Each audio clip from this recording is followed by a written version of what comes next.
This is the Fantasy Roadshow. We are live. I repeat, we are live. We are live. Welcome in to another episode of the Fantasy Roadshow.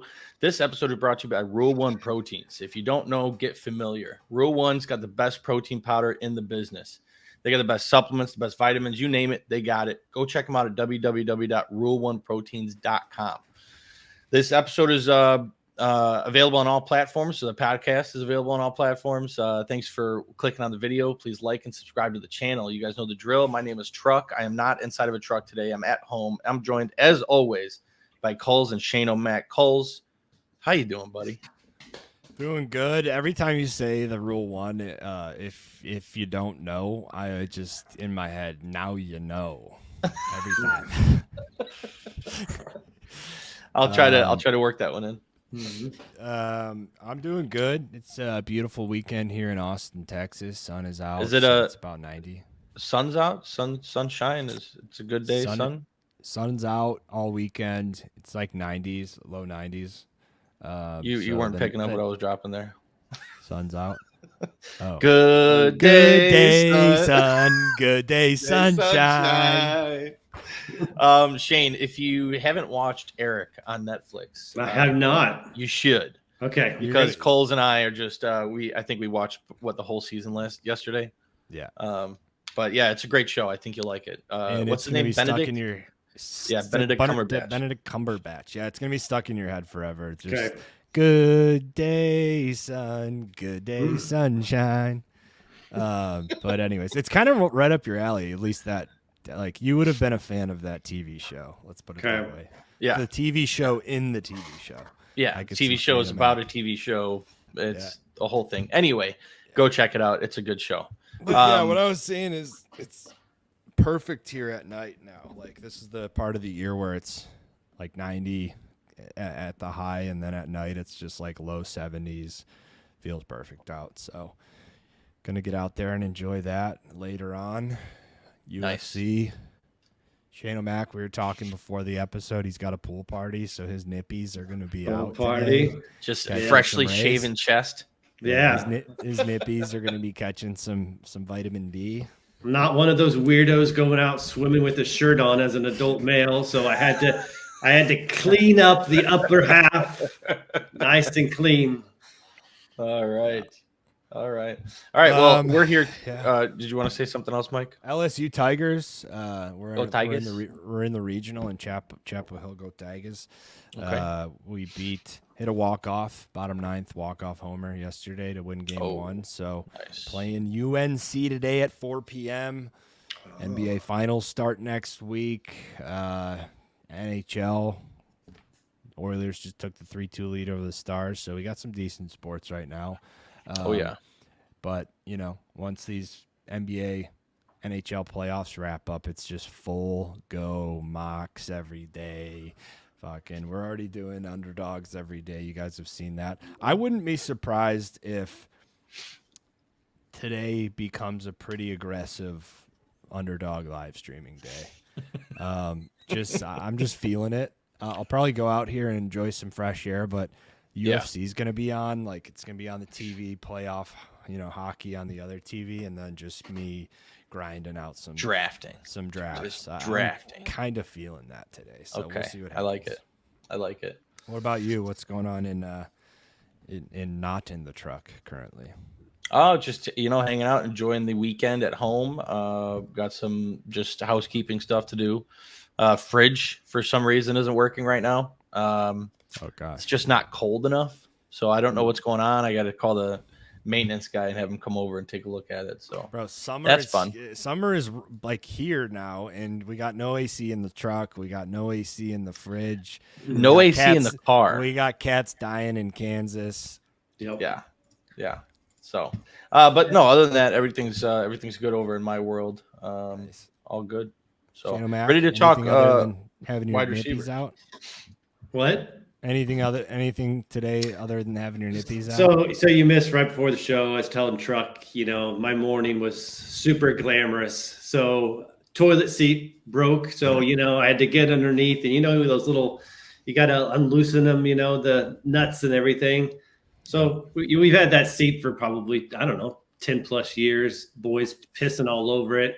So it's so tight and grimy. So I'm under there getting it, and just flakes of dry piss just flaking down on me. It was just a glamorous morning in my house. Oh, that sounds great.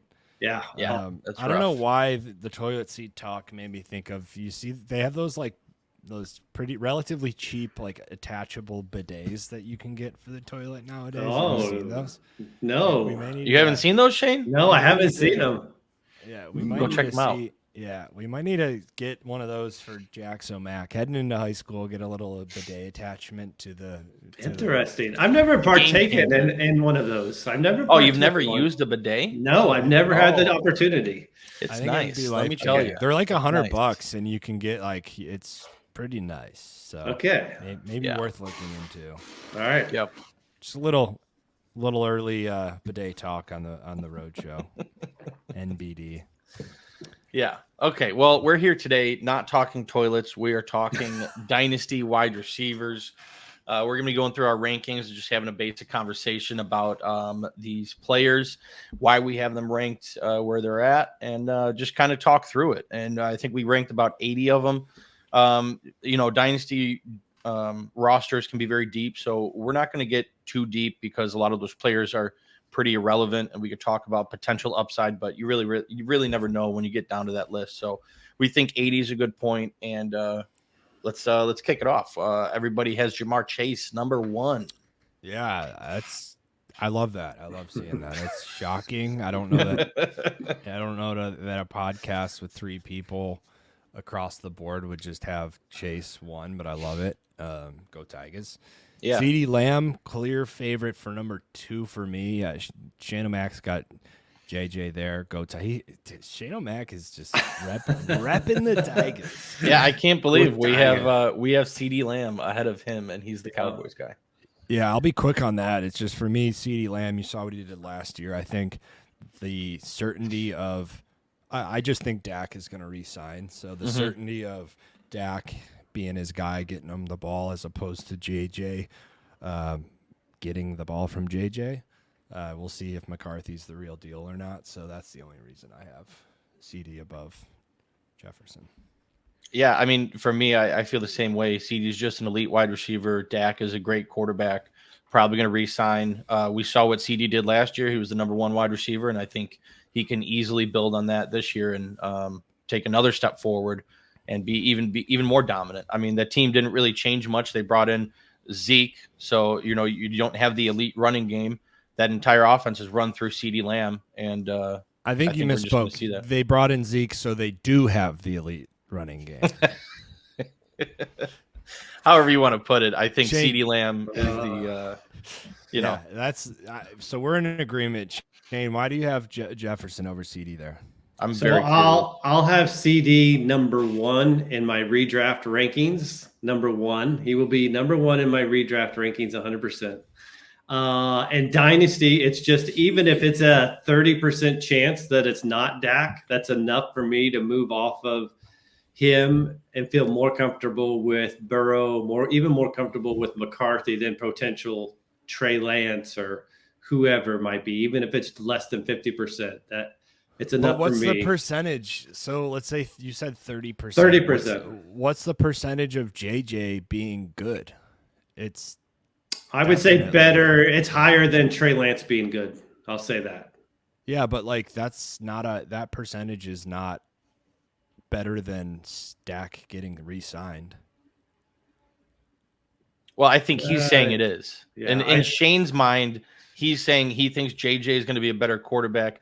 That's more likely than Dak getting re-signed by the Cowboys. So you think there's a very legit chance that Dak's not the starting? I think I'm putting it. I think I said it a couple of weeks ago. It's about 50-50 in my mind. That is fucking nuts. But it's like about 92-8 for me. For me, it's like a 70-30. And I think even if Dak isn't the quarterback, I don't think they just ride with Trey Lance. I think they'll either trade for someone whose contract is coming up or bringing in someone that I don't think the Cowboys are going to just ride it out with Trey Lance and then be subpar at that quarterback position. So I think that's why I have CD over JJ. What did you say you are? 70-30? I'm 70-30 that Dak gets re-signed. Okay. So Channel Max 50-50, you're 70-30, I'm 92-8. Yeah. 92. And I think, and I it's wish not we had a hammer. We need Channel Mac to get a judge hammer. So and part of it is it's not as much belief in JJ McCarthy, but is his belief in O'Connell as a coach and a play caller to scheme up to make JJ look good enough to get Jefferson's value still. Yeah, I get that, but at the same time, like, there's no coach in the NFL that is good enough to have a shit quarterback. Good, like, play well, like to a certain extent, right? Like, yes, a lot of that can be scheme, but at the end of the day, like, I'm trying to think of a good example. Purdy. Look at, or like Mac Jones, like, Brock Purdy is a good example. I'm saying Mac Jones as the example of, like, some guys just don't have it. And at the end of the day, like, JJ is going to have it enough to stay composed, deliver the ball, which he did at Michigan, but the NFL is a whole different story. So yeah, I don't hate it, actually. Now that I talk about it more, like, if you truly think it's 50-50, then I could see JJ having a higher success rate than that. But anyways, Garrett Wilson, I have at 4. You guys have at 6. I put him ahead of Amon-Ra, which was actually hard for me to do. I originally had it Amon-Ra and then flipped it to Garrett just because I think his talent level is that much better than Amon-Ra's, like pure talent. The uncertainty is Rodgers. Hopefully he has him for 2 years, and then that's enough for me to for sure put him over ahead of him. Whereas Amon-Ra, we know he's getting Goff. We know that offense is just kind of like, Gibbs will be better and more involved. Laporta is going to pretty much have the same role. I can't imagine him getting an increased role at all. And then I think Jameson Williams takes a big step forward and slides into that Josh Reynolds type, that at least production role. So for me, like, Amon-Ra could take another step forward, but there's not much more room for him to grow. But I don't know. I could have those two flipped for sure. It's just, to me, that's a toss up. For me, I love Amon-Ra. I think he does take another step forward this year, and Goff being re-signed for 3 more years. I think he's pretty safe in that top 5.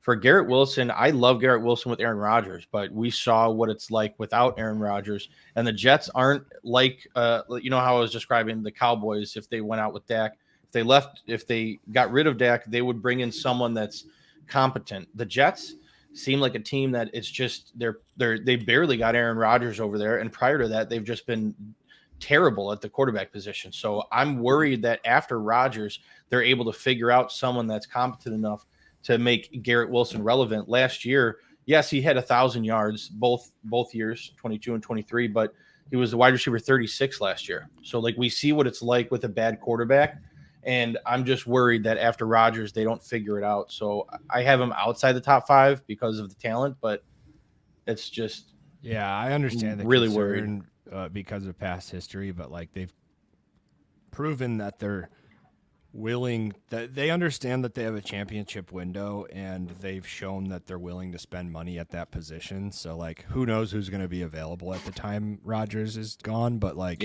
they do understand that window exists, and they have proven that they're like, fuck it, we'll just spend the money. So, who knows what that looks like at the time. That's the uncertainty that you mentioned. But being, like, incompetent as a franchise to put the right person back there, maybe one thing, but they're at least understanding that, like, here's our window, and they're willing to put the money there. So who knows who that's going to be? Could it be Kirk Cousins? It could literally be Kirk Cousins. You're absolutely right. But that's what's so hard about these dynasty wide receiver rankings. Going through these dynasty wide receiver rankings, it's so dependent on the quarterback, their situation on the team. And it's just hard because you really don't know what's going to happen with these aging quarterbacks like Kirk Cousins and Aaron Rodgers. So it's just, I found that difficult when going through this ranking. Yeah, so that's why you just have to take a stand and go. Yeah. Speaking of, I have Malik Nabers at 6, Marvin Harrison at 7. I wanted to talk, and we'll kick it over to Shane first, but I wanted to talk about, like, when crafting up your dynasty rankings, how did you come about placing these superstar rookies into your rankings? We haven't seen them play a snap, and we don't know how they're going to fit in the offense. We don't know really anything other than what we saw in college. So, Shane, talk about how you put Marvin 5, how you put Malik 9, and just how you kind of went about the process of adding them into dynasty ranks. So for me, it was just kind of easy. I mean, I love both of the guys. I mean, I think they were 1 and 1A in the draft. But for me, for Harrison, it was 2 things. It was one, he's got the security of Kyler Murray for the next, call it 3 years, 4 years. Then immediately, I mean, you're looking at over 200 targets that has been vacated from the wide receiver group that departed last year for Arizona. So he comes in as the alpha number 1, but also he'll have the alpha number 1 targets. That'll be very good, a much better target base than what I think Nabers will have early on with Daniel Jones. Yeah, so like you mentioned, he has Kyler for the next 3 to 4 years. I'm not sold on like him for sure being the guy for 3. I think he has this year. I think he has a lot more to prove this year than we think. Like what happens if they have 4 to 5 wins and they're the worst team in their division this year? Is there then a conversation for the following year? Like Kyler has, like, is there a hot seat that forms, or is he just like all in on Kyler? He's our quarterback for the next 3 to 4 years. I think there's a little bit more of a question mark than at least you seem to. And I'm not a really believer in his arm, so I agree with all the vacated targets. I believe in his talent. I'm not sold on the arm of Kyler. I think he's very athletic, very quick, and can make plays with his legs. I just don't think his strength of arm is that great. But so like for me, Nabers and Marvin, they're a coin flip, and they're pretty much 50-50 in terms of talent. I probably think Nabers is a little bit better, honestly. And I think Daniel Jones takes a step forward. I don't necessarily think he's a great quarterback or thrower either, but we'll see what he does with a wide receiver 1. I'm going to take Nabers' talent over Marvin, and that's the only reason I have him there. I don't have much else to say than that. Like, I'm pretty much putting them into my rankings just based on talent, not based on what opportunity is there yet, because I think there's just so much to play out with both of them. So early on in the career, I'll just rank them in terms of talent and then see how things shake out this year. Like that could change within the first 4 to 6 weeks of the season for me. Yeah, and for me, the talent, it's very similar to the way I look at like Jamar Chase and Justin Jefferson. They're both extremely gifted wide receivers. I look at Marvin Harrison and Malik Nabers in a very similar aspect. I have Marvin ahead of Malik because I believe in Kyler more than I believe in DJ. I think Daniel Jones is on more of a hot seat than Kyler is. The Arizona Cardinals over the past couple of years have been very vocal and very apparent that they're going all in with Kyler Murray. Now, has that sentiment changed over the last 2 years? Possibly. If he has a terrible season this year, like Kulz just described, then absolutely he's going to be on the hot seat. But I don't see that happening. I like what they're doing in Arizona, and I think they have a decent season, something to build on for the next couple of years. I love Trey Benson in the running back room for the future. So I trust in Kyler and the Arizona Cardinals more than I trust in DJ and the New York Giants. Yeah, I'm not even saying like a terrible year. Like I think they could legitimately be the worst. When you team said in their 4 division. wins, yeah, they could be the worst team in their division. Like they might be, even if Kyler plays pretty good. The only team I think the Rams are better than them. I just think Stafford's still one of the best quarterbacks in the NFL. NFL football quarterback, not fantasy, but like best quarterback on the field. I still think he's easily top 5 in my opinion. And then the uncertainty to me is the Seahawks, because when do they jump ship from Geno? Is Sam Howell even a winner in the NFL? But Seahawks have probably a better offense in terms of weapons. And then defensively, like, I don't know that the Cardinals are like top 15 in the NFL. So that's just kind of a coin flip there too, right? Yeah. Seahawks just, they're going to have Witherspoon, and then they're going to have Byron Murphy on their line. Like, those are 2 pretty young, great pieces. So I'm just not sold that they're going to be out of the gutter in their division. And that's where it becomes like, let's say he plays okay, but they're last in the division. I just think that the seats of Daniel Jones and Kyler Murray are, in a weird way, like equally as hot. And Daniel Jones is probably a little bit hotter just because he did have a season last year that was just a complete disaster.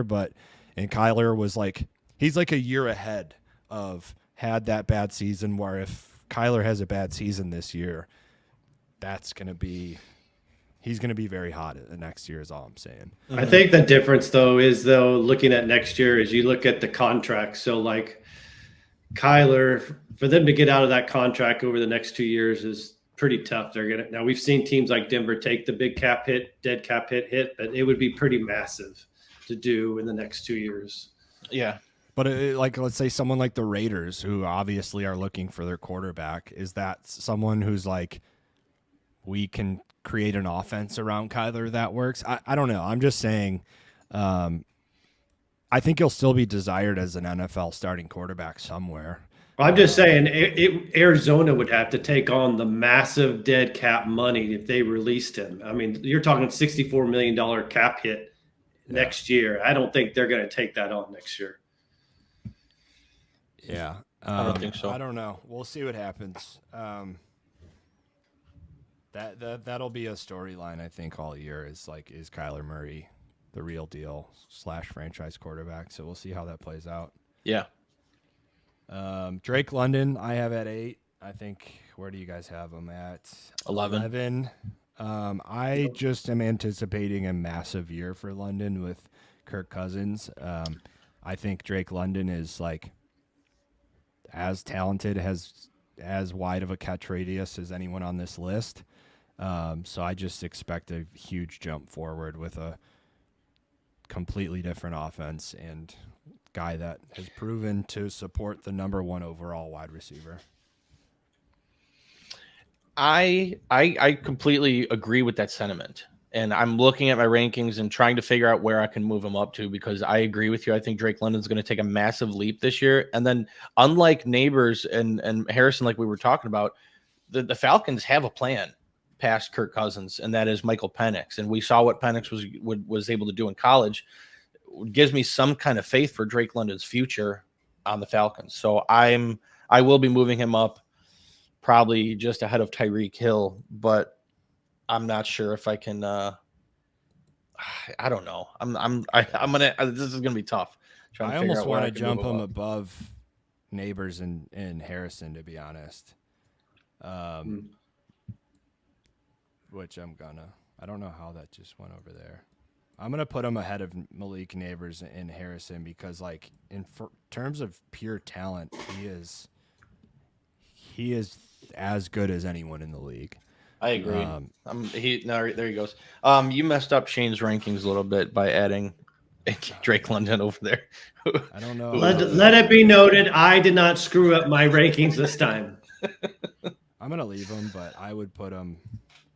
You can redo yours. I just undid both of ours. Yeah, I moved him up to where you have him. I agree with you. I think that's where he belongs. I mean, I love Puka, but I mean, we can talk about Puka now, I guess, if you want. Go for it. I see you're the lowest on him. I'm the middle. Shane's a couple spots ahead of me. I think last year we saw 100 catches, almost 1,500 yards and 6 touchdowns from Puka. Broke some records. Incredible prospect. as a rookie. So, but I think a lot of that production came from Cooper Kupp having an injury riddled season. I think he only played 12 games or something like that. And I'm not ready to bank on Cooper Kupp getting injured this year. I'm kind of envisioning this season as a fully healthy year like he had 2 years ago. Not with that same production, but I just feel like, what happened? I'm Googling prospect because I didn't think that was the right choice of words when at least what I view a prospect as. Okay, rookie. What I'm referring to is a rookie player in the NFL. That's all.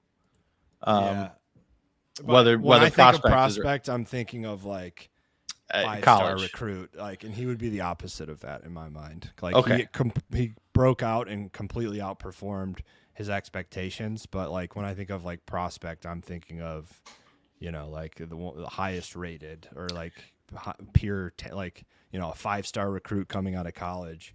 Yeah, he would have if he would like a blue chip prospect, right? Like a Nabers or Harrison, and he was the opposite of that, but worked his way up into that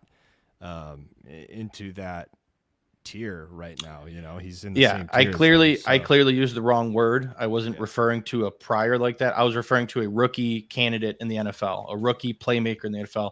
As prospect, I just said that because as a young playmaker coming up into the NFL. So either way, he had an incredible rookie season. I don't know if he has the same type of season this year, but moving forward, Cooper Kupp isn't going to be playing too much longer, maybe 2 years.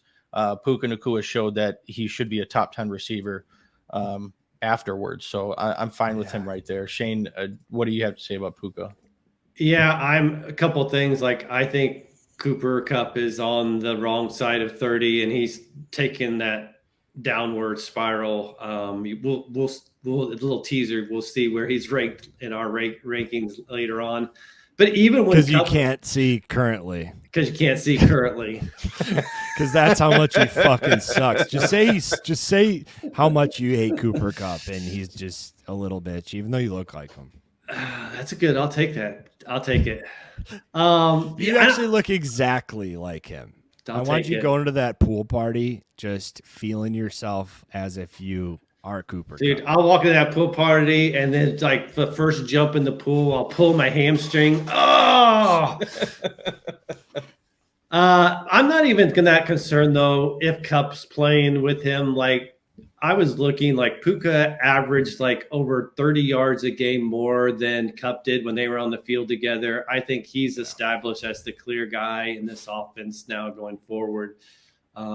I just think he's locked in. I think Stafford's playing two more years at least. So yeah. So here's a question I have for you. What is it about like Cooper Kupp, another guy who is not, he's kind of came out of nowhere and it was an absolute star on the Rams.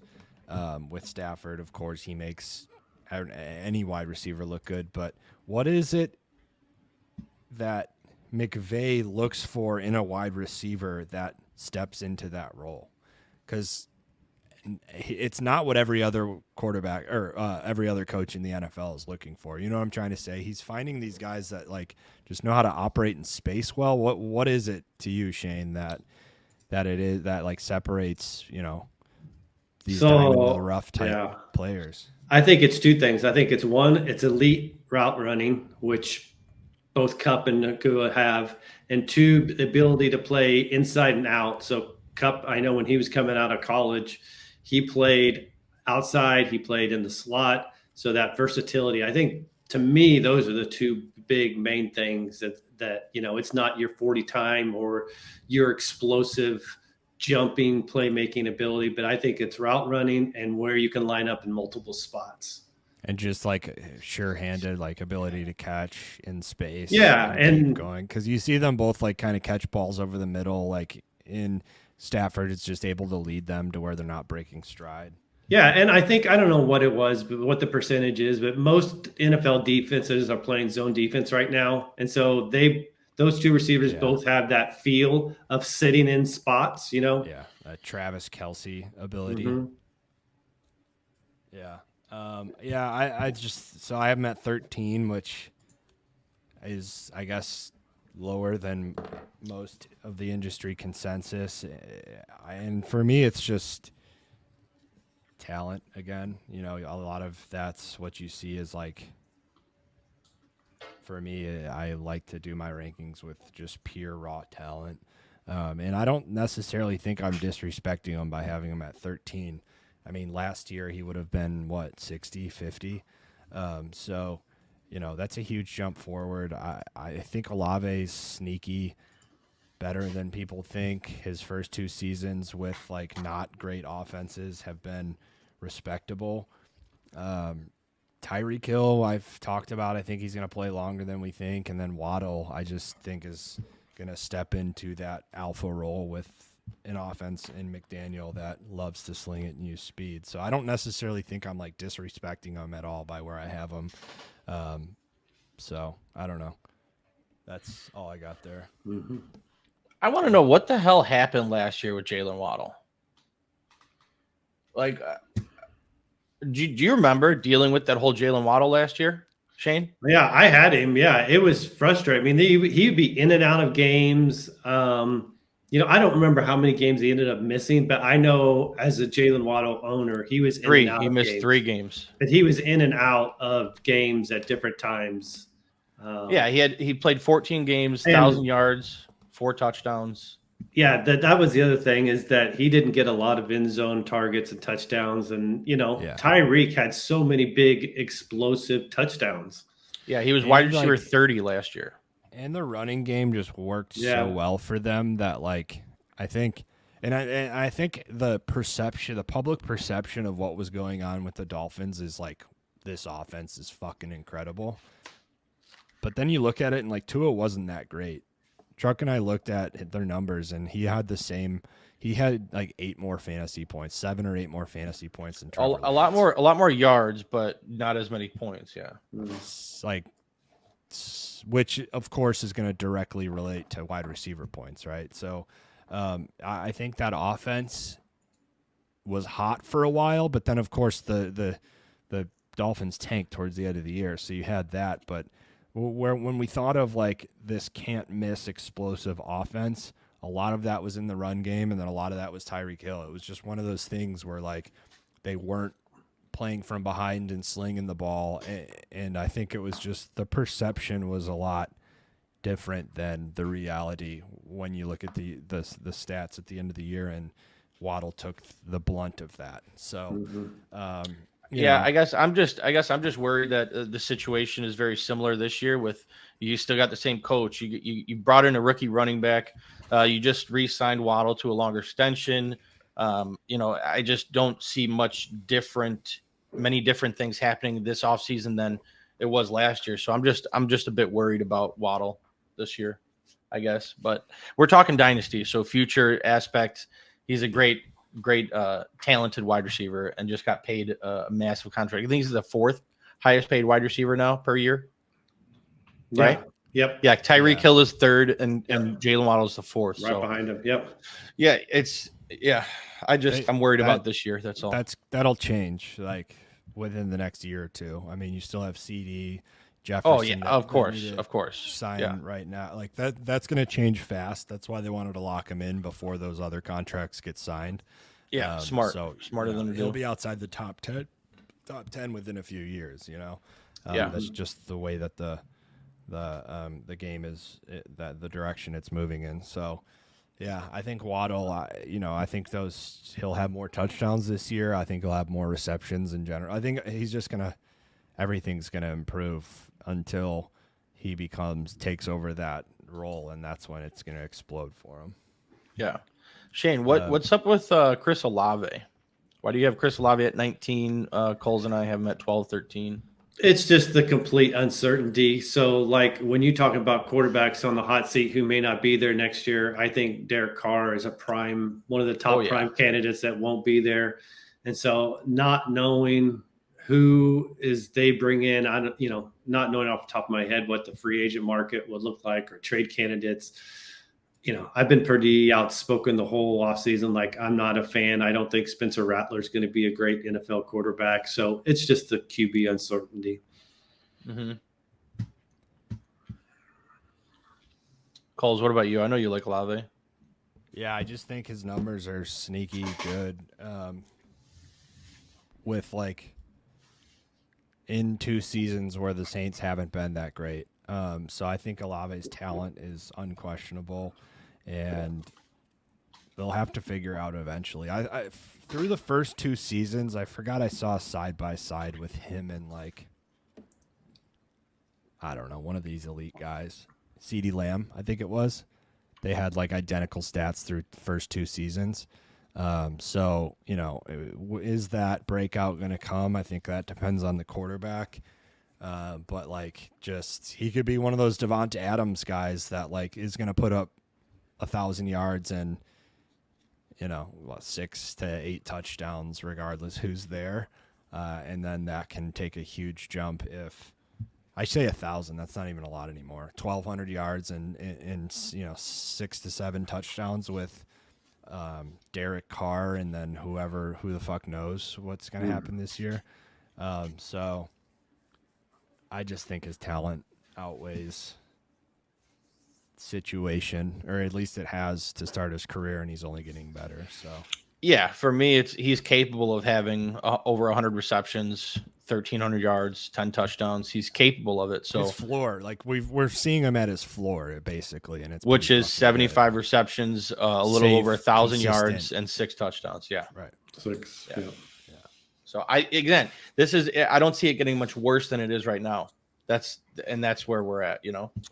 Let's hear Shane O'Mac talk about Rome Odunze. He has Rome Odunze ahead of me and Truck, and I think Truck even bumped him up a little bit just so that he wasn't the lowest on him. But let me go ahead and you're gonna re-bump him. You're re-bumping him. We're getting a re-bump. A re-bump. A live re-bump. We're getting a live re-bump. I'm not gonna let you do it, man. I'm not gonna let you do it. Oh, holy shit! Right outside the top 10. He's my 11. Let's go. Wow. Let's go. Let's hear it, Shane. Okay. Let's hear why you have Odunze higher than anyone else on the podcast. 2 guys from Chicago. So let me tell you why I was thinking, and then let me ask a question. So my reasoning is, so coming into the draft, like all I've heard, and then even in the mini camps, I mean, this is a pro's pro. He has come in like a 10-year pro of what he knows, what he does. He's got great size.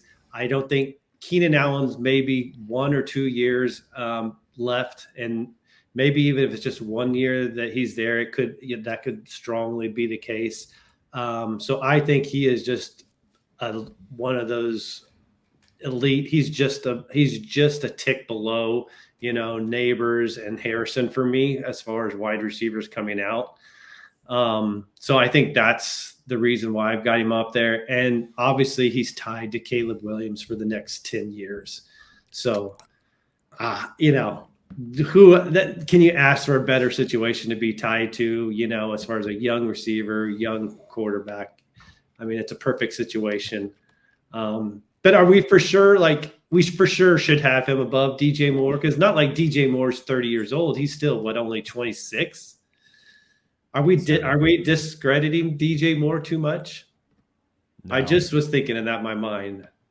No. Okay. I think we've been doing all these drafts, Shane, and I pretty much have him behind, like, Waddle. Like, okay. And I could probably move him ahead of Waddle.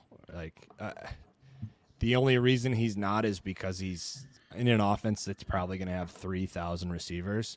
So, like, if it was just him and Odunze, then I would have DJ Moore, like, by where Devonta Adams is getting drafted. You know what I mean? It's just having Keenan in there. I think, like, they have him for a year, they're going to use him type of situation.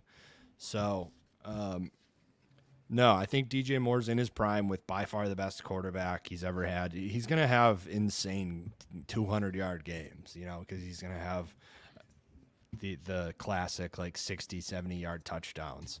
Like, I think we're going to see a handful of those. He's just so explosive, so good. And he's going to have one-on-ones because they're going to be able to spread the field so well. So, Rome is 5 years younger than DJ Moore. So you got 5 years to factor in there. And DJ Moore, he was always a great receiver, even as in the Panthers. The Bears brought him over to be the number one receiver because we didn't really have anyone else. Is it weird to say that DJ Moore to me is could be the best number 2 receiver, and Rome could supplant him as the number 1 receiver? Does DJ Moore really stick out to you as a number 1 alpha receiver on a team? Yeah, I think he's going to be the top dog for 3 years. I'm not sold on that. I think 1,300 yards we saw last year was great. Run after the catch is phenomenal. He's a great, consistent wide receiver. But to me, I could see Rome in 2 years from now being the alpha X receiver, number 1 outside guy. 2 years from now, next year, or 2 years, because that's basically the same thing I said. Just one difference. Oh yeah, 2 years. Yeah, 2 years from now. Yeah, so that's the same thing. That's his year 30 season is when that transition starts to happen. But right now in his prime, he's going to be the top dog. Yeah. Oh yeah, going into this Rome season without a doubt. Yes. Yeah. This season, next season, and then I'm saying one more. So what is that? 2026. I think the wide receiver 1 for the Chicago Bears will still be DJ Moore. And then in 2027, that's when you'll see the jump of Rome to being, I don't know, top 5, top 3 wide receiver in the NFL. I don't think it'll take that long. So you said 1 year before, which is kind of the same. Well, yes, okay, sure. It's semantics. It's. I'm 1 year ahead of you. Yeah, I think it'll happen 1 year before than what you're saying. Not happening his rookie year. It's not happening his second year. You're saying it's going to happen his 3rd year in the NFL. I'm saying, it's going to be when DJ Moore turns 30, probably.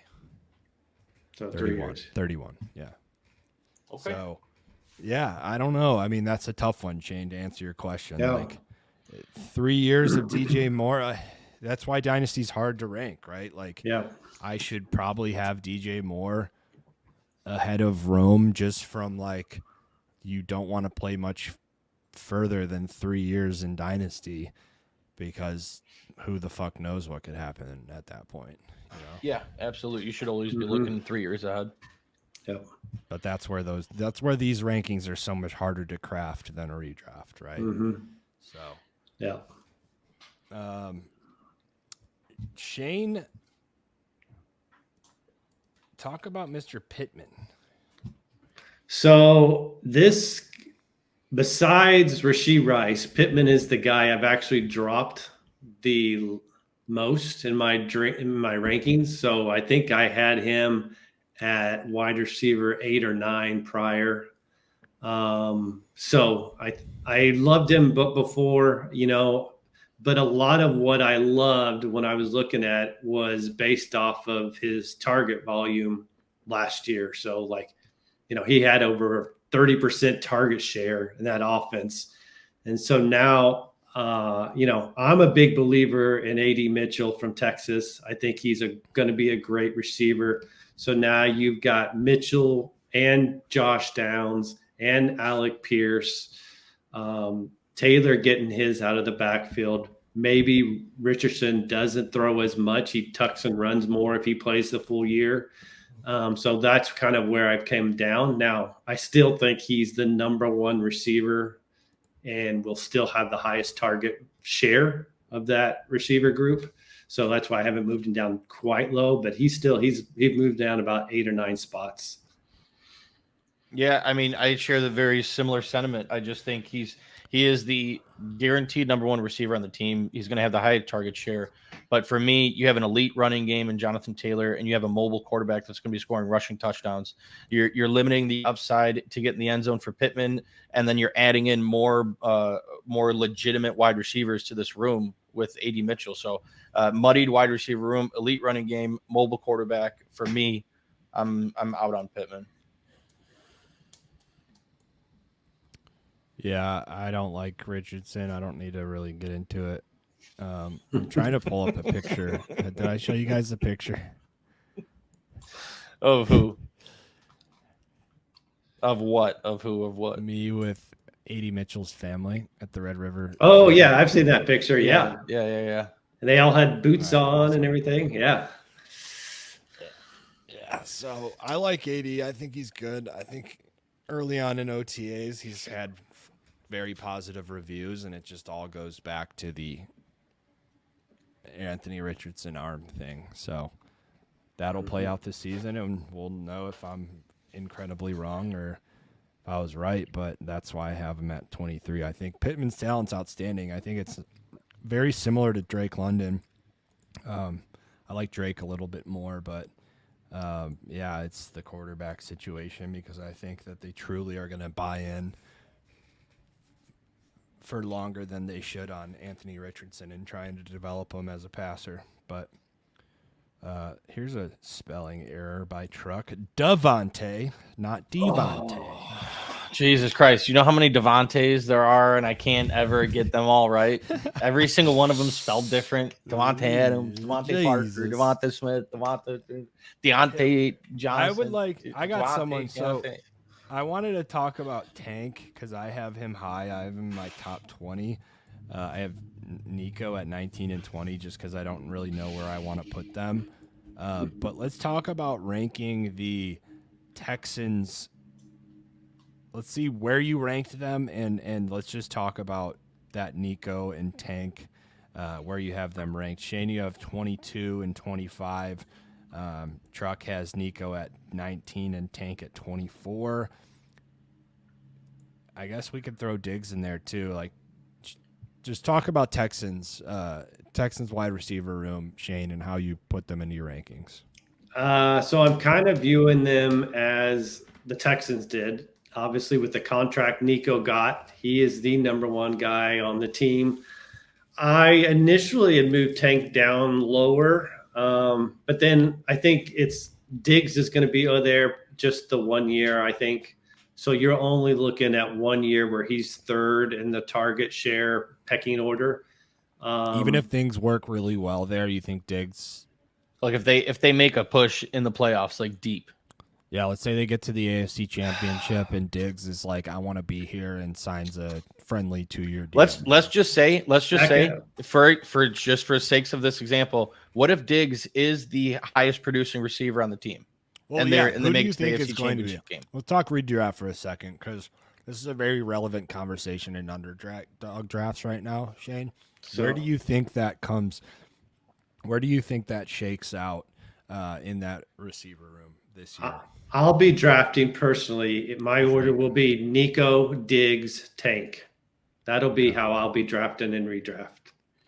Okay, I will be that's how they're doing going. Diggs, Nico, Tank. I'm Diggs over Nico in redraft. Go ahead. I won't be drafting any Nico because he's ranked the highest. I will be drinking. I will be drafting. I put it in a mint just for Truck. Yeah, he's been doing that on stream. Just I will be drafting Diggs because I think he's undervalued. I just think he's got the potential to be wide receiver 1 there, and then Tank. Him as well. I've talked about Tank where I think like CJ Stroud loves Tank.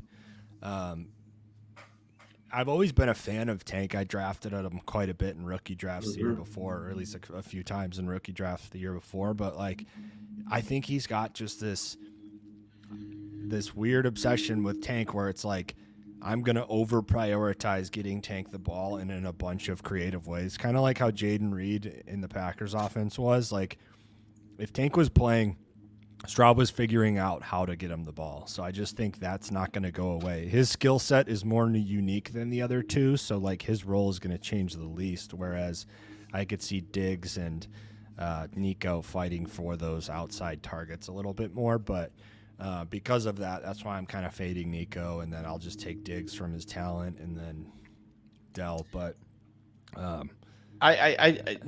who's a better receiver? Diggs or Nico? Shane, who is take the teams out of it. Who is a better receiver between Nico and Diggs? I think talent-wise, Diggs is. But tell me what there we can't ignore what Diggs' history is, how he falters late in the season. Like It's a real thing. I don't know what it is. It's not injuries. I don't know if it's motivation, attitude. I don't know what it is. If it was Buffalo, but he does not. His numbers take a big, hard nosedive. Well, I think it was attitude. And if any of it has to do with weather, he's playing in a dome again or in an NRG. Yeah, he was in Buffalo. That's true. I don't know if that could be it, but he is a little bit of a diva, and he is the biggest diva in the NFL. I think just a little bit. Yeah. No, I am confident to say that he is the biggest diva in the NFL. He has attitude issues. We've seen it happen in Minnesota. We saw it happen in Buffalo. But for me, he's going to come into Houston to prove something. He's going to come into Houston trying to make a statement for me in year one. Year one in Buffalo, 127 receptions, 1,500 yards, and 8 touchdowns. You know what I mean? Granted, that was with Josh Allen and stuff, but I just don't see a world where if Nico Collins and Stephon Diggs stay healthy all year round with CJ Stroud, that Diggs isn't the number one receiver. I don't see how that's the case. So, yeah, maybe James Harden hooks him up with some chicas down there in Houston and keeps him happy all season. You know, I don't know what he's motivated by, but I agree. Well, it'll be interesting. That's going to be like you're going to be able to find value ranking out and finding the right Texans receiver, ranking out and finding the right Packers receiver. In a sense, the Bears as well. I think the Texans and Bears are probably their worst value. You're going to be able to win leagues with getting the right Packer receiver. I wanted to say that. And then you're going to be able to get your value getting a Texans and Bears. Like all the value sucked out of those three for both, but you'll be able to, get your value of where you drafted them in those two offenses, but you can easily swing and miss. Let's say like something happens to one of those receivers and you just burned a third rounder on them. So, there's only a certain amount of mouths to feed, and those two offenses should be some of the best in the NFL. So, like, you want to get the right piece of them, but that's where you're going to be able to win leagues this year is figuring out. I mean, look at the Chargers last year. Perfect example.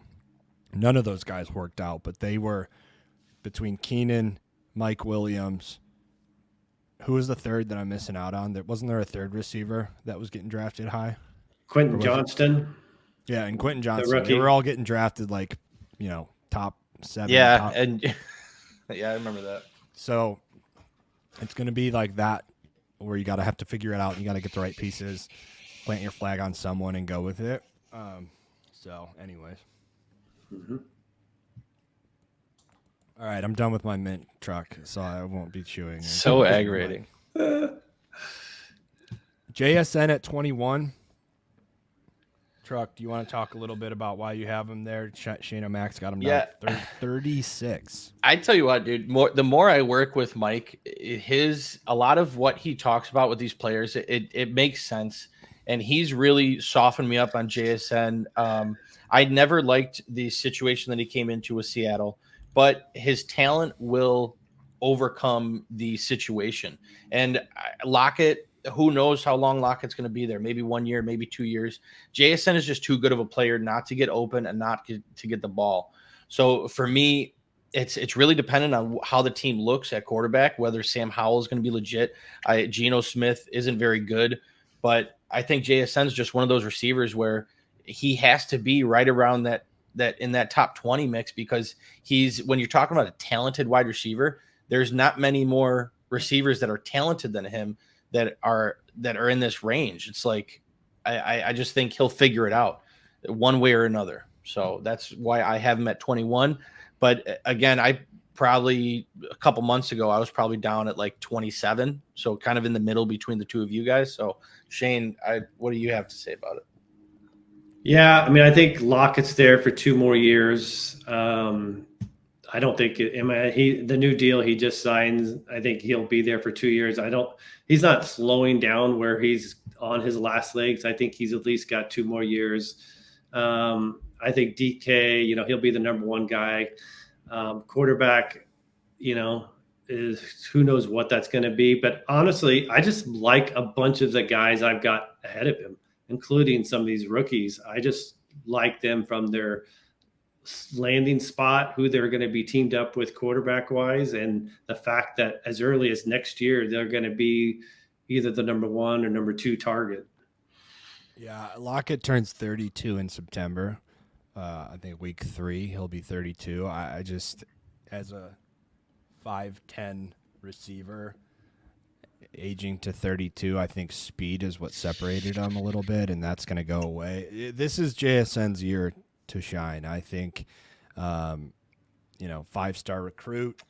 He put up a 95, 1,600-yard, 9-touchdown season at Ohio State with Garrett Wilson and Chris Olave on the team.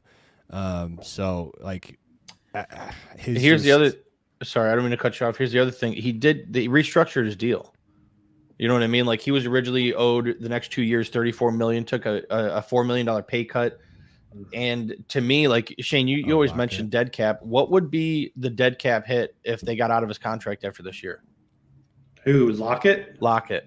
It's a pretty intense question to ask him just off the cuff. I don't know.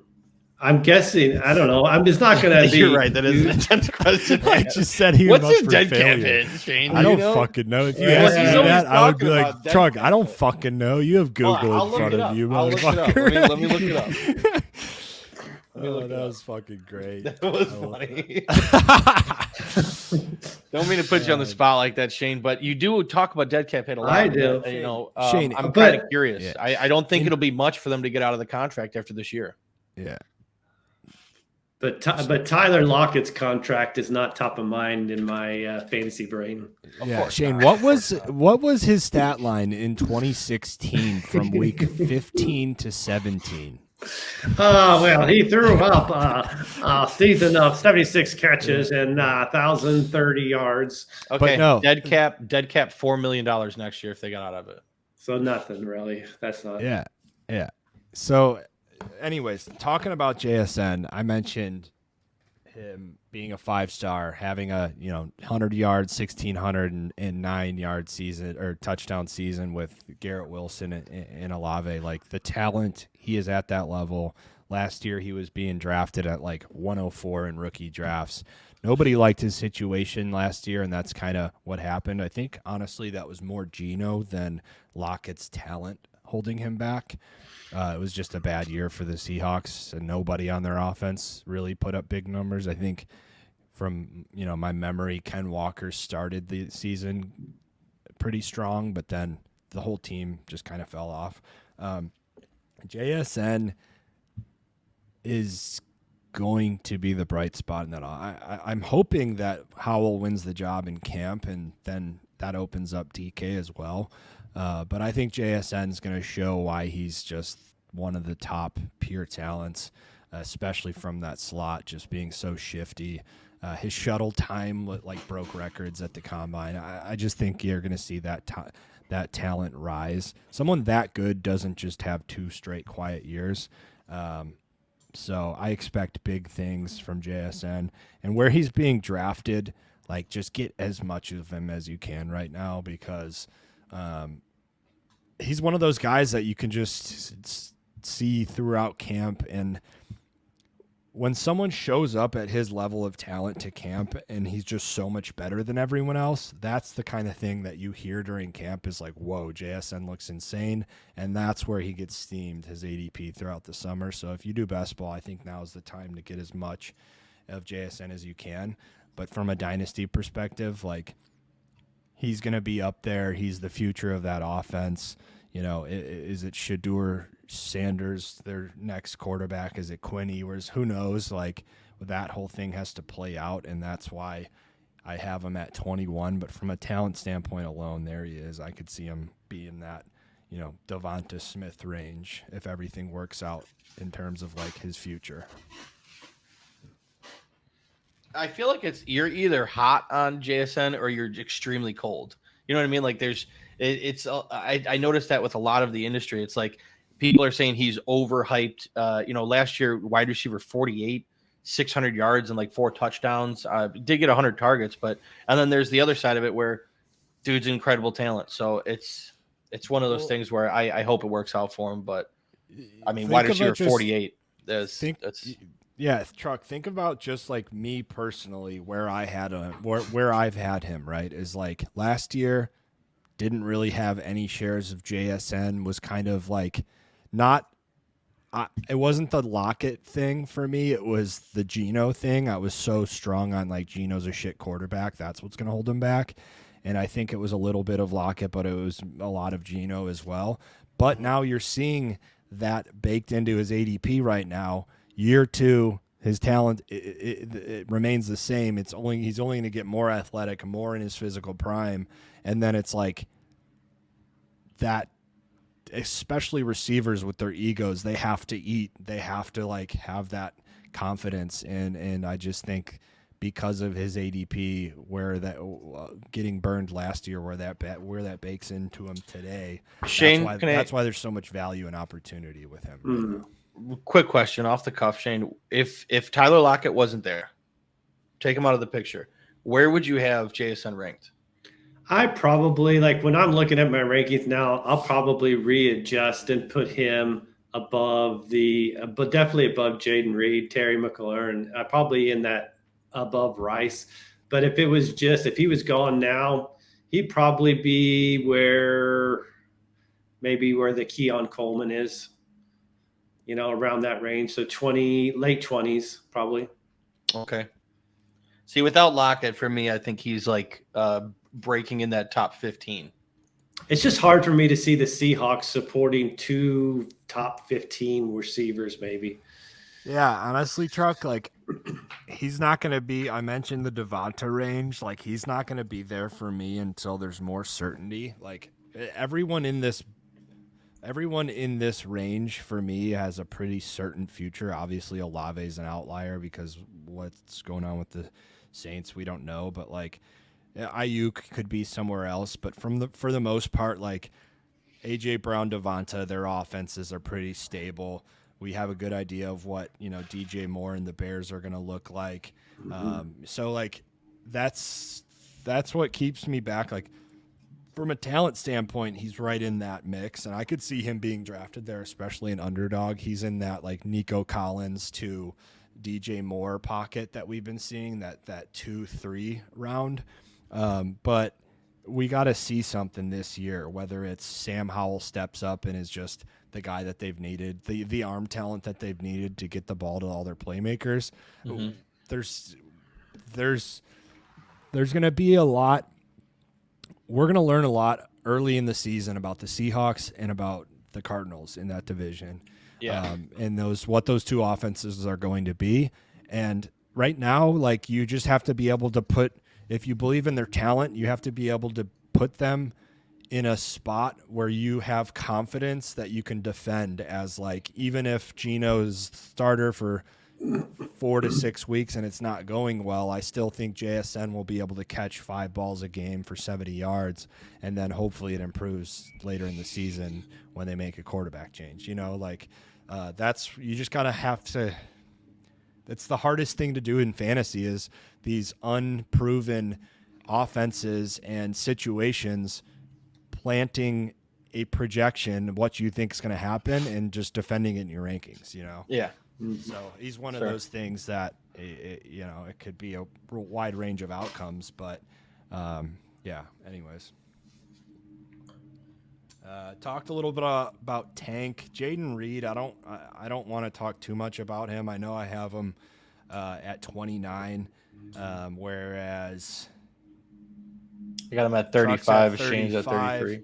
Shane's at 33. So it's only really a little bit. That's still same kind of tier, but I think I'm higher on him just because of what we saw last year and the Packers. If there's a one sure piece in the offense, the great offense that we saw last year of the Packers, that's only going to get better under Jordan Love, who later in the season looked like, I got this shit. Yeah. He looked pretty good early, and then mid-season, some people were like, is he a star? And then towards the end, it was like, holy shit, Jordan Love is confident. He's 3 touchdowns a game. Yeah, just close to 300 yards. Yeah, just looking so confident, calling plays on his own, just like poised.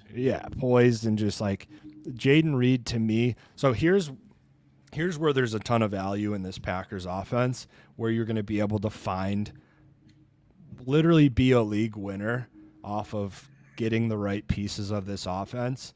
And I think Jayden Reed is just the one constant because he has a skill set where they can move him around a bunch of different places. So like the Tank Dell-ish of their team, that piece that you can line him up. He's done some jet sweeps. They've got him the ball in so many different ways. But listen to this. So pass attempts per game in 2023, Texans 34.1, Packers 33.5. So pretty much aligned, right?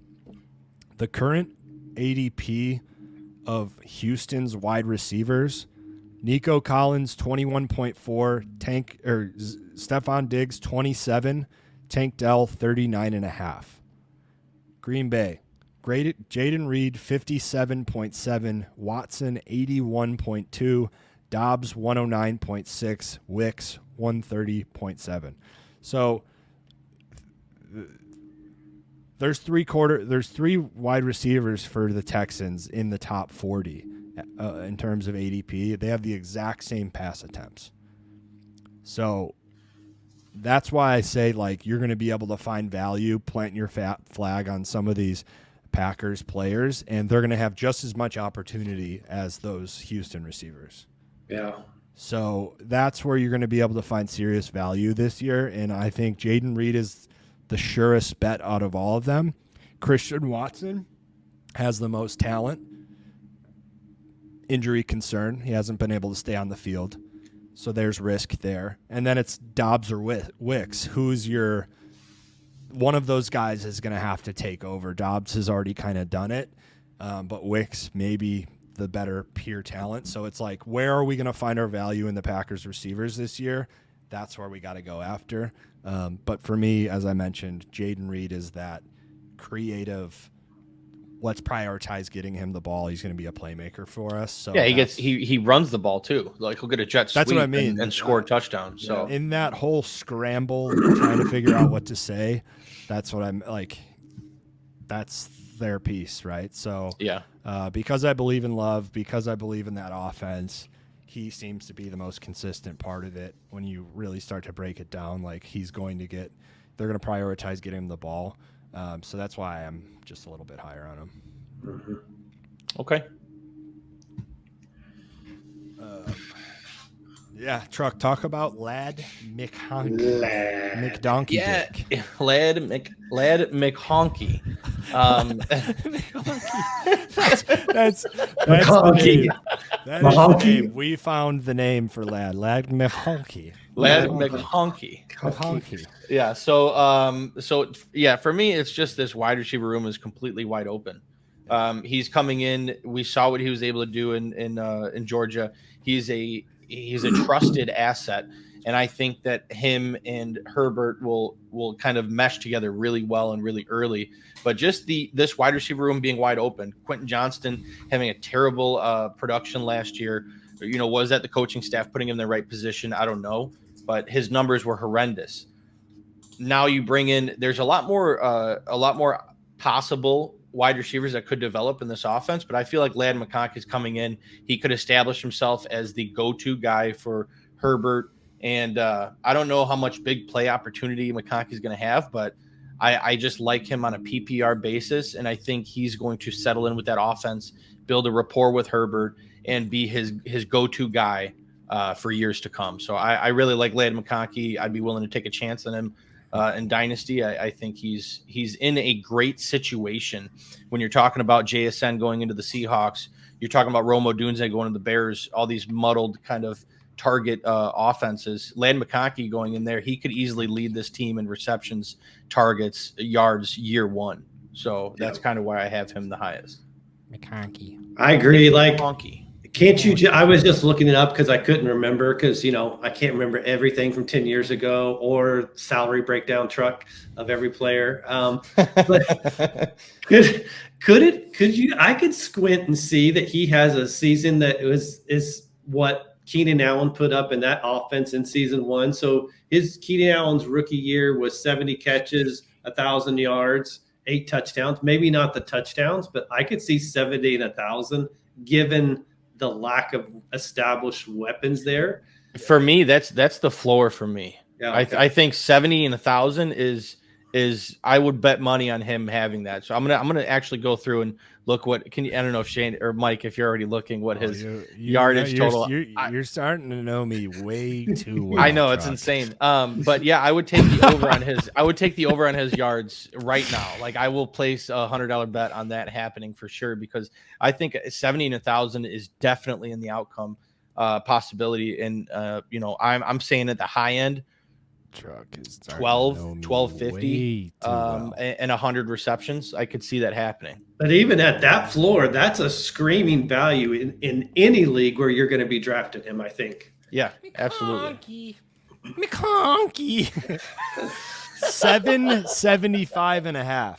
Yeah, I'm hammering. I am hammering 775.5. I'm starting to note take, because as Truck's doing these takes and gets on one and gets a heater that he really likes, we're gonna craft a little parlay for Truck towards the end of the season. I'm not even gonna tell him what it is. I'm just gonna. I already know it's going to be a lot of Caleb overs. And I literally just was writing Caleb over passing. Caleb over passing and Ladd. Wow. Receiving is what we're currently looking at right now. That's like, that number is like, was Keenan Allen's like worst season in his first 3. I mean, that seems low. My only concern with Honky is his size. So he's going to have to learn how to not take hits. That's the thing for me that I'm worried about. He doesn't look too big. I don't know what he weighed in. I think it was like 170 something. So hopefully he puts on enough muscle before the season starts is all I'm saying. I think currently how he is right now, his stature right now, he needs to put on a little bit of weight, muscle, not, he's going to, because you're going to get to camp and he's going to lose weight. So we need him to put on some muscle, and then I'll be a lot more confident in him. But the opportunity is obviously there. Herbert, insanely good. Yeah, I mean, if he's a great route runner. My only concern from him is strictly physical.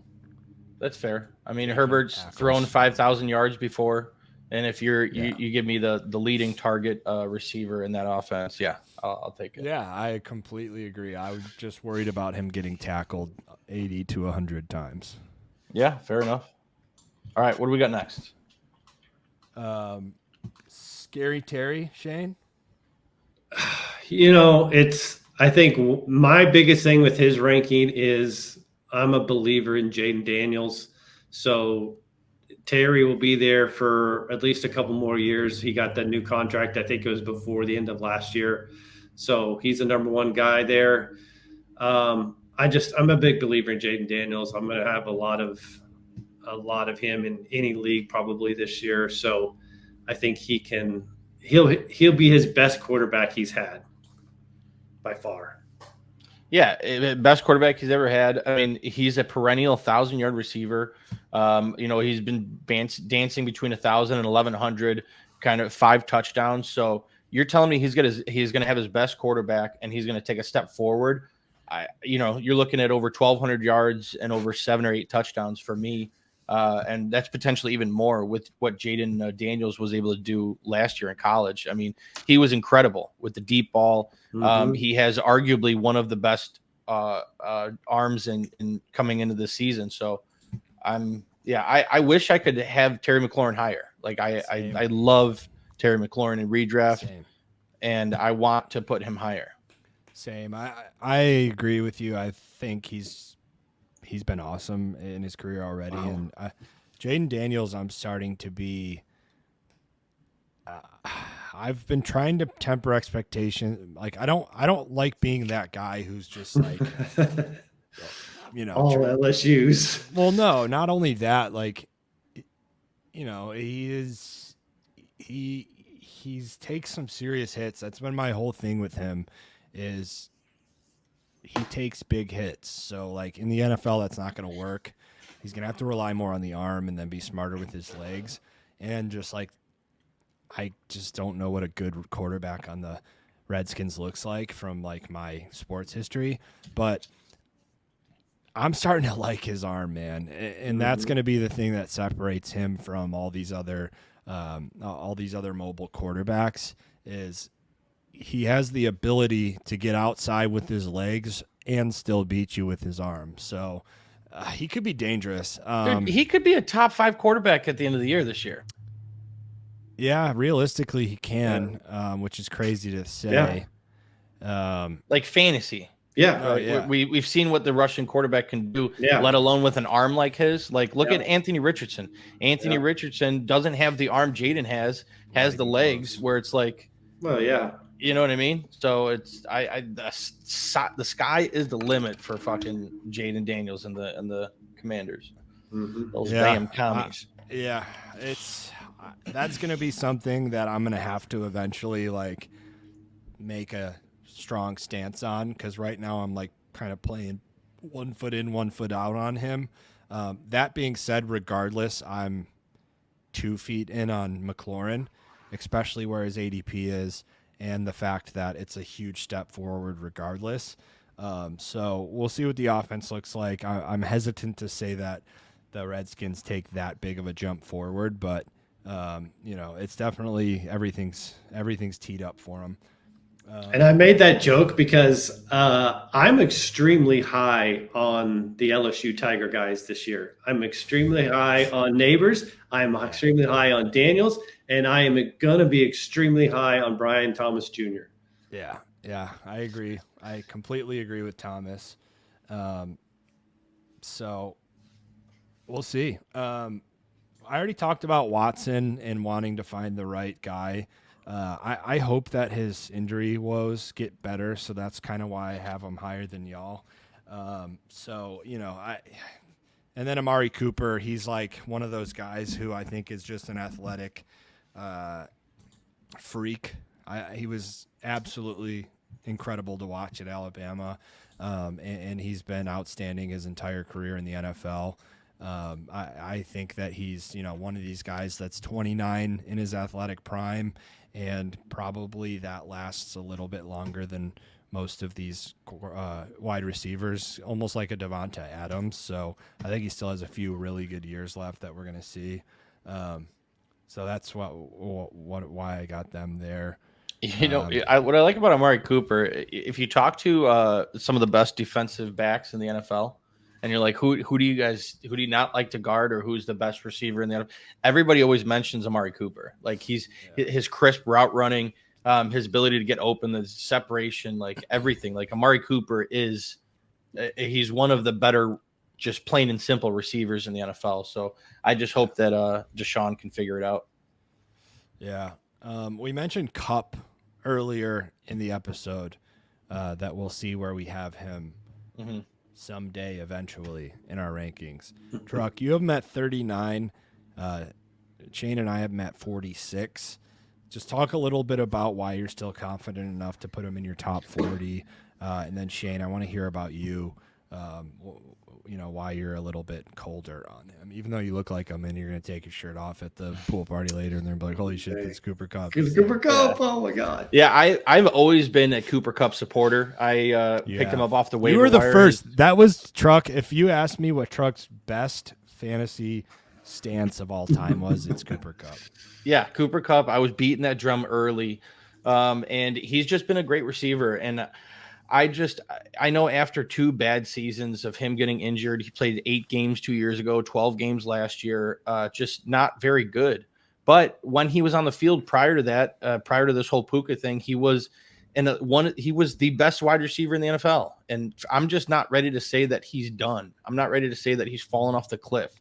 I think if he comes into this season fully healthy, I'm not going to bank on him getting injured. If he has a fully healthy season, he's going to have over 1,000 yards. He's going to have over 7 to 8 touchdowns. Like Cooper Kupp and Matthew Stafford have a connection, and a 1 year Puka Nacua connection with Stafford isn't going to supplant that for me. So I'm still believing in Cooper Kupp as an elite wide receiver. I still think he has 2 more years, and I think he'll get an elite production out of those 2 years. Yeah, Puka's going to eat into it, but Cooper Kupp to me is just too good of a receiver. Matthew Stafford is too good of a quarterback. They have a strong connection that you can't deny after he had one of the best receiving seasons anybody's ever had 2 years ago. So I'm just not ready to say that Cooper Kupp is done. And I'd be willing to take a shot on him with his ADP. People are have a bad taste in their mouth from Cooper Kupp over the last 2 years. And what you guys said, he's on the wrong side of 30, and Shane said he's spiraling down. I'm not ready to say that yet, and I'd be willing to take a shot on him. His ADP in Dynasty, let's be clear there, right? Yes, his ADP in Dynasty. If I'm in a win now mode, it's all depends on your roster construction in Dynasty. If you're ready to win now, Cooper Kupp is someone I'd be willing to draft. If you're not set up to win now, he's an irrelevant pick for somebody. So at his ADP in Dynasty, I'm looking to draft him because I'm always looking to win now. So that's why he is a sexy pick for me. What about his ADP in redraft? I'll take his ADP in redraft too. What is third round? Huh? No way. Hold on. It's third round. It's third round. Oh my gosh, stay away from that. That's what I'm saying. Holy cow. That would be crazy, especially in redraft leagues. Yeah, I'm taking Amari Cooper over him. I mean, 7 of his games last year that he played, he was outside the top 30 receivers. I mean, his ADP. So he's getting. Let me find his ADP. His ADP in best ball drafts, which is the most relevant thing to use right now. Yeah. Let's see. Is.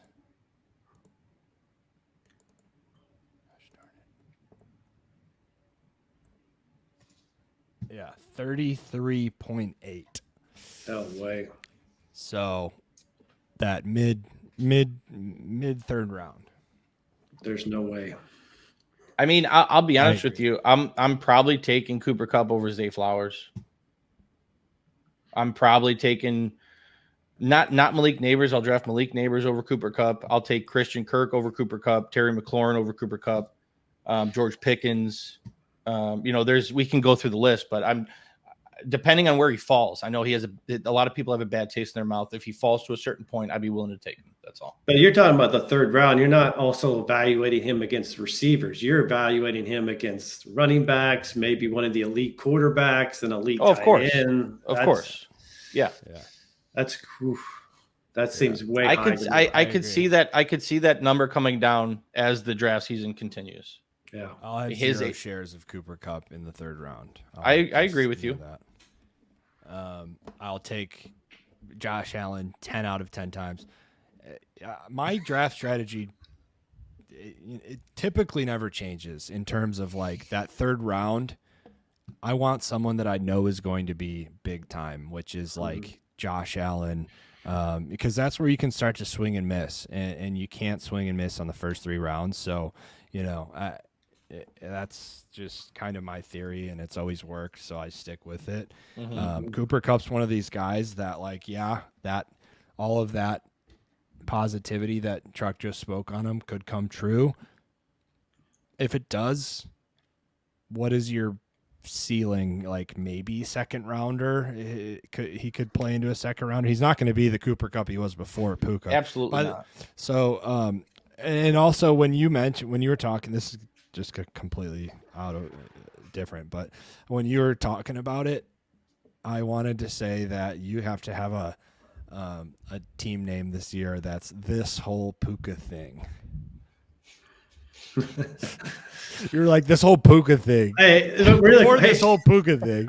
What was our Cooper Kupp Puka mashup name last year? It was Puka Nacua. Puka Nacua. Yeah, Puka Nacua. Anyways, so I don't know. I don't think the juice is worth the squeeze to take him in the third is all I'm trying to say. Fair enough. But, all right, well, we're getting to this point in the rankings here where do you guys want to just mention some sleepers in these later rounds, like anywhere from 50 to 280 in these last 30? Yeah, I love two rookies that I love. I think are going to play. They're going to Uh-oh. Mid take. We lost Am him. I still there? Yeah, you go. There you go. You're back. You're back. Yeah, so two guys that I think rookies that I think are gonna outperform their current ADP, and just like I think they're gonna be very good, have very good pro careers, but you can't get too hot of takes on really anyone in this range. But Jermaine Burton and Malachi Corley, are two guys that I think are gonna outperform their ADPs. Like Burton, I think will be the wide receiver 2 for Burrow, and I think he's a stud. And you're already starting to hear about the chemistry they're developing in camp. I wouldn't be surprised if Higgins. I would imagine Higgins plays this year, and he's a wide receiver 3 there. But like if something happens where Higgins is out, Burton slides in and takes over that wide receiver 2 role. I think he steps right in and has an awesome year. But regardless, that's going to eventually be the case. Yeah. Corley is already living with Rodgers. You've heard Rodgers speak extremely highly. Truck, I believe, told me that he was the number 1 receiver on Rodgers' board, which is kind of bullshit, but insane. But he's going to be the new young, athletic, just the new Randall Cobb is what I think he's being groomed into. Yeah. And then you have like Mike Williams being his new and improved Alan Lazard. So that's what the offense should look like. And if he's going to get those Randall Cobb type targets, then I think he kind of has a very strong start to his career, which is only going to develop confidence, which eventually down the road, whether it's Rodgers or whoever, he's just going to have a solid name in terms of his career. So those are two guys that I think are going to be high-performing rookies, and they're reflected in my rankings. The two guys I would say that I like is from Dynasty perspective, Ricky Pearsall. I think two things. One of those guys right now, whether if it's one of the receivers, whether it's Debo, I think it'll probably be Debo or one of those guys are going to be gone. So within a couple of weeks. Could be Pearsall steps in. So Pearsall to me is just at the point of coming out of college athletically is a little bit better than Cooper Kupp. So all of his athletic numbers, testing numbers, he kind of blew Kupp away. And I think he's got that same capability. If he can play inside, he can play outside. He's an elite route runner. So I really like him. And then very, very deep, I am a Javon Baker fan, I think, in the talent. And then I think teaming up with Drake May eventually, it's going to probably take a couple of years. But I think talent-wise, I think I like him even more so than anybody else there on that team, talent-wise. Yeah. I also wanted to mention Mr. Jahan Dotson. I was going to bring him up. Okay, you can bring him up. Well, yeah, a lot of people have him left for dead after a disappointing second season, but we talked about how much we love the prospect of, I'll stop using the word prospect, but no, that is the right term. Yes, because he is a highly ranked prospect. Yes. Okay. Yeah. So we talked about how much we love Daniels, and I just think that's going to translate a lot to Dotson really taking a big step. And I mean, I could see him jumping, a good 15, 20 spots by this time next year after the season that he could have. But other than that, I mean, Khalil Shakir to me has an opportunity in this Buffalo offense. I don't like bringing it up, but I'm warming up to him too, man. I am I don't get me wrong. Curtis Samuel's great. We saw what Curtis Samuel was able to do in a Joe Brady offense prior. He was able to be like kind of a finish as like wide receiver 35, 36 range. But Shakir can come into this season where Keon Coleman has no rapport with Josh Allen, although Keon Coleman's, I think, a great player and going to eventually be the number one receiver. But Shakir has an opportunity this year to be a legitimate go-to weapon for Josh Allen. So I'd be willing to take a chance on him. I'm drafting him in quite a few drafts, and I like him. I think it was like after week 6 or something like that, he had the same numbers as Diggs, which is crazy to think about. Yeah, he ended the season with 6 for 105. Yeah. Like he's, you know what I mean? Like he's that type of receiver where he could do it. But yeah, we'll see if he can take that step. I do think that I love the idea of Samuel. I think he's going to be. I do too. I think he's going to be outstanding. But then again, like you look at Shakir, I think they're both worth taking shots at their ADP. Like I think they can both have a very good role in the offense. Like I think what right now the industry, what their mindset behind those two players are, is they have a very similar skill set, and then one of them is going to win the slot role, and that's that. I don't think that at all. I think you can see Keon out wide, Shakir out wide, Samuel in the slot, flip those two, put Kincaid in like, you know what I mean? I don't know that. I think they're just going to have a bunch of guys, a bunch of weapons, good weapons that work, and then we're going to figure out where everything fits in. They're going to throw a bunch of different looks at you. It doesn't matter who the fuck they are because it's Josh Allen with the ball. Like it's going to work. People expect this to be the worst offense the Bills have had in, forever. And I don't think that's going to be the case. I think you're going to see Joe Brady go to fucking work. You're going to see James Cook be an absolute stud, and Allen's still the best fantasy quarterback and top 3 NFL quarterback, Yeah. Mm-hmm. Yeah. All right. Well, I'm pretty satisfied with everything we covered today. I think we had some great conversations. I think anybody else have any closing statements? No. Okay. All right. We'll be on the Jalen lookout. Hyatt. Jalen Hyatt, one-handed catch, highlight reel. Maybe he gets a bump for that. I don't know. I'm just. I want to see a picture of Shane O'Mac at this pool party flexing the muscles. Just get a new profile pic on Twitter. Just Cooper Kupp. Cooper Kupp incoming. Yeah, like it. I like it. All right. Thanks for watching. Thanks for clicking on the video. Please like and subscribe to the channel. Follow us on Twitter. Check out all the social media, TikTok and YouTube Shorts. And, of course, buckle up, mother truckers.